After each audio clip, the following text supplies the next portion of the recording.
In sacred texts and ancient scriptures left by our ancestors, we find an incredible link between stories of creation, a great flood, the war of the gods, the Messiah dying for the sins of man, end-time prophecies, and similar characters. These correlations show up in myths from cultures that supposedly had no contact with one another due to distance in geography and time. The common thread we find that connects all of mythology has its roots in the stars. One of the most revealing accounts is the battle of the gods in heaven and the ensuing flood. In the Bible, Lucifer rivaled the Lord and was defeated and cast down to earth. In the creation myth of the Enuma Elish, we find a similar story of Tiamat being defeated by Marduk and cast down to the abyss of Apsu. And chaos, Tiamat, the mother of them both, Apsu and Tiamat's waters were mingled together, meaning that the chaotic waters of Tiamat were somehow mixed with the sweet waters of Apsu. Apsu was the Sumero-Akkadian god of the abyss beneath the earth. Tiamat, also known as Lucifer, was known as a serpent or dragon and was defeated by Marduk. Marduk was the father of Nebo or Mercury, and Mercury is the same mythological character as the Zoroastrian Mithra, the Egyptian Hermes Anubis, and the Gnostic Hermes Christos. The most recent version of Mercury, however, is the Archangel Michael in the Bible, who defeated Lucifer and sent him to the abyss of the earth, or hell. This story is steeped in astrological significance in the Bible and in many other ancient scriptures. This leads to an event in history that is recorded by many researchers regarding the cosmic upheaval and historic deluge. William Commonus Beaumont states, "The flood immortalizes the collision of a fallen planet, later termed Satan, actually a cometary body with our Earth." Consider what this reveals. He postulates that a planet, later termed Satan, fell to the earth, creating the flood we see recorded in the Bible and other myths. Lucifer, or Tiamat, was a planet known to ancient cultures as the Glistening One, the dragon of chaotic salt waters. The light from the sun illuminated this planet's water, which gave it a glow that rivaled the sun's own light, which is where we hear about Lucifer rivaling the Lord. The Lord in this case being the sun, which sustains and gives warmth to the earth. The planet Tiamat, or Lucifer, was destroyed by a cataclysmic event that hurled the watery planet to the abyss of the earth. In the book of Enoch, it reveals, "And behold, a star fell from heaven, and when it fell to earth, I saw how the earth was swallowed up in a great abyss." The myth of the Ute Indians states, "The sun was shivered into 1,000 fragments, which fell to earth, causing a general conflagration. Then Tawats fled before the destruction he had wrought. And as he fled, the burning earth consumed his feet, legs, body, hands, and arms, until at last, swollen with heat, the eyes of the god burst and tears gushed forth in a flood which spread over the earth, extinguishing the fire." This myth resembles the translation of the Enuma Elish by Stephanie Daly in her book Myth from Mesopotamia, which explains that Tiamat's eyes became the source of the Tigris and Euphrates rivers. As written in the book of Revelations, "And there was a war in heaven. Michael and his angels fought against the dragon, and the dragon and his angels fought back. The great dragon was hurled down, that ancient serpent called the devil, or Satan, who leads the whole world astray. He was hurled to the earth." The Roman mythology of Ovid gives the story of Phaeton, which happens to be another name given to the watery planet Lucifer, or Tiamat. This story reveals that Phaeton was a child of the sun and wished to become the sun for a day. Phaeton attempted this feat, and eventually Jove, who is also known as Marduk, destroyed Phaeton, sending him crashing to the earth in flames and put out by a tremendous flood of water from a river unseen before.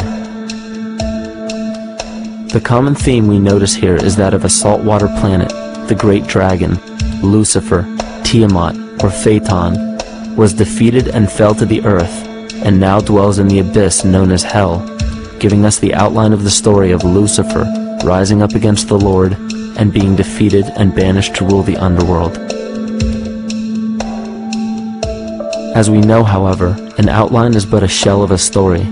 The inner meaning, the spirit of the myth, comes with a deeper understanding of the essence of each planet, not just the physical planet, but the conscious core, because we know now that the proportions and velocity of a planet gives them their own characteristic frequencies, which govern biological and behavioral patterns.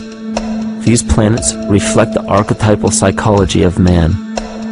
In ancient times, probably the most important field of research was the study of the heavens.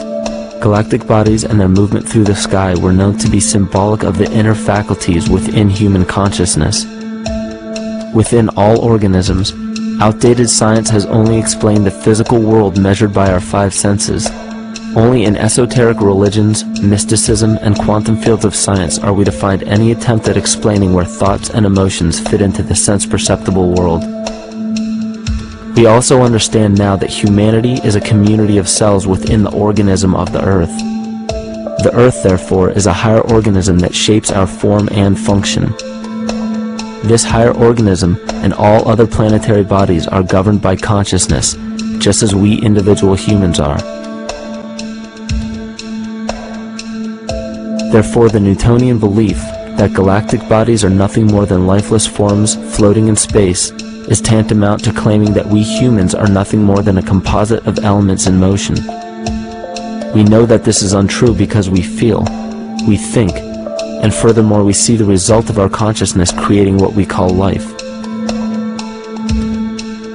Plato wrote, "This world is indeed a living being, endowed with a soul and intelligence, a single visible living entity containing all other living entities, which by their nature are all related." Furthermore, the cosmos is a single living creature which contains all living creatures within it. And in an article out of the Sufi journal, the author writes, "The world is a living spiritual being." This was understood by the ancient philosophers and the alchemists, who referred to the spiritual essence of the world as the anima mundi, the soul of the world. In scriptures, we hear of the claim that angels guide the inner soulful actions of people, or that the gods wield influence over man. Most ancient spiritual and scientific teachings held the belief that the hierarchies of the gods, angels, archangels, archai, all the way down to the cherubim and the seraphim, are the hierarchies within the human psyche. In this way, we must understand that when the whole of ancient myths and sacred scriptures speak of spiritual influence from a higher being, they were speaking of archetypal forces that are inherent within us, not an influence from an external source. This is where we begin to see the relevance of astrology as an ancient form of science that resurfaced in the 19th and 20th centuries under the name of psychology. Friedrich Nietzsche even stated, "As long as you still experience the stars as something above you, you still lack a viewpoint of knowledge." This is astropsychology and maps the inner faculties of the psyche. In pre-Christian times, there were schools known today as the mystery schools or the mystery religions. The messages encoded in the scriptures and ancient archaeology came from adepts of spiritual science. The intent was to teach the initiates the deeper meaning of these myths. What became later termed as Lucifer, Satan, or the devil was representative of the ego, which rivals the Lord, the representative of the self. The true self is the epicenter of a person's entire being. It is the total sum of everything that we are. The false ego, on the other hand, is the idea and concept we create about ourselves in the course of our lives, which typically excludes any qualities we don't wish to accept about ourselves. However, humanity has been endowed with the freedom to choose either to obey the true self or to give in to the temptation of the vanity and materialism of the false ego. This is the most notable trait that separates man from animal, our freedom of choice, the choice to follow our concepts and ideals or our natural impulses, the choice to sustain nature or to destroy it. This freedom of choice weighs on the fate of the entire organism that we call humanity. Cancer begins with a group of cells within a community that fail to communicate with the conscious signal of the organism. Those cells begin to grow out of control and spread to other areas of the organism. This very disease is evident in our world today. The cancer upon our earth is the domination of our false ego and our divorce from nature.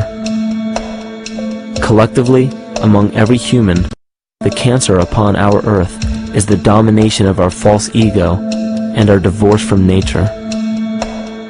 Collectively, among every human, vanity leads to segregation and competition. Competition leads to fear and greed. Greed leads to deceit and immorality. And immorality is the breeding ground for illness, waging war on our earth.